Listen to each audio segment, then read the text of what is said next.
যে ছবিটা দেখা যাচ্ছে এটা হলো Honda SP125 Honda shine BS6 FI version এর ফিউল পাম্পের ছবি।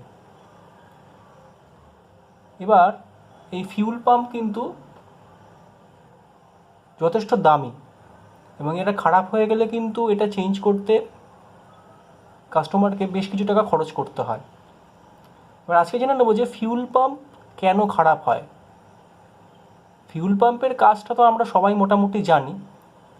পেট্রোল ট্যাঙ্ক থেকে যে পেট্রোল আসে সেটা এই ফিউল পাম্পের মধ্যে যখন আসে একটা ফিল্টার দিয়ে ক্লিন হয়ে ইঞ্জিনের কম্বাশন চেম্বারে পৌঁছায় ইঞ্জেক্টরের মাধ্যমে। এবার এই ফিউল পাম্প কোন কোন ভুলের কারণে খারাপ হতে পারে। এই ফিউল পাম্প কিন্তু সম্পূর্ণ পেট্রোলে ভিজে থাকতে হয়। ফিউল পাম্পের ভেতরে যে ফিউল মোটর থাকে সেটা কিন্তু গরম হলে জ্বলে যায়। এবার অনেকেই আছে যে গাড়িতে খুব কম পেট্রোলে গাড়ি চালান।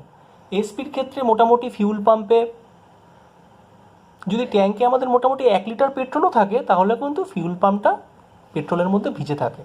এসপিতে একদম ফিউল পাম্পটা একদম নিচের দিকে দেওয়া হয়েছে, সেজন্য চিন্তার কোনো কারণ নেই। অন্যান্য যে গাড়িগুলোতে পেট্রোল ট্যাঙ্কের মধ্যে ফিউল পাম্প থাকে সেগুলোতে কিন্তু 3 থেকে 4 লিটার পেট্রোল রাখতে হয় যাতে ফিউল পাম্পটা তেলের মধ্যে ভিজে থাকে। এবারে এই ফিউল পাম্পের মধ্যে জল ঢুকলে কিন্তু কোনো অসুবিধা নেই। অনেকের ভুল ধারণা আছে ফিউল পাম্পের মধ্যে যদি কখনো পেট্রোলের সাথে জল ঢুকে যায়, বর্ষার জল বা কিছু, তাহলে ফিউল পাম্প খারাপ হয়। এটা একদমই ভুল কথা। ফিউল পাম্পের ভেতরে যে মোটর থাকে, মোটরের আলাদা সেকশন আছে। এবার ফিউল পাম্পে যে পেট্রোলটা যদি সম্পূর্ণ ভর্তি থাকে তাহলে কি হয়, যে মোটরটা ঘোরার সময় যে তাপ সৃষ্টি হয় সেই তাপটা ফিউল পাম্পের ভেতরের পেট্রোলটা টেনে নেয়। এবার এই ফিউল পাম্পের ভেতরে পেট্রোল থাকলো, জল থাকলো না কেরোসিন থাকলো, এটা কোনো যায় আসে না। ওর মেইন কাজ হলো এই পেট্রোল পাম্পের ভেতরে যে মোটরটা সেটা ঘোরার সময় যে তাপ হিট প্রডিউস করে সেটাকে শুষে নেওয়া। এবার এই শুকনো চললে কিন্তু এই ফিউল পাম্পটা নষ্ট হয়ে যায়।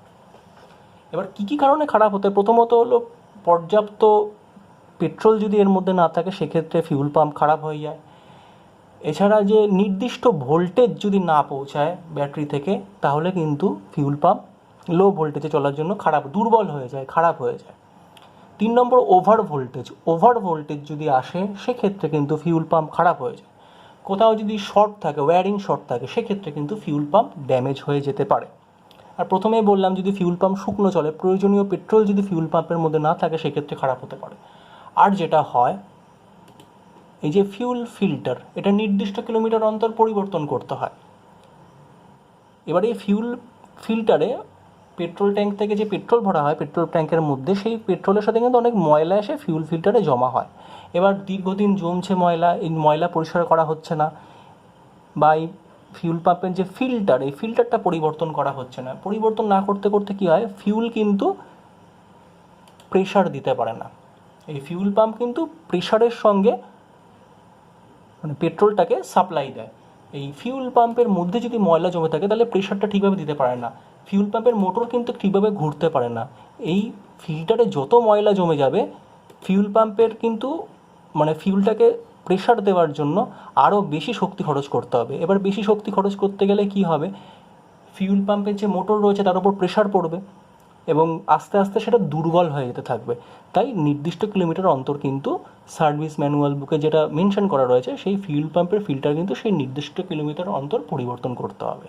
এই কটা জিনিস যদি মেনে চলা হয় তাহলে কিন্তু ফিউল পাম্প সহজে নষ্ট হবে না।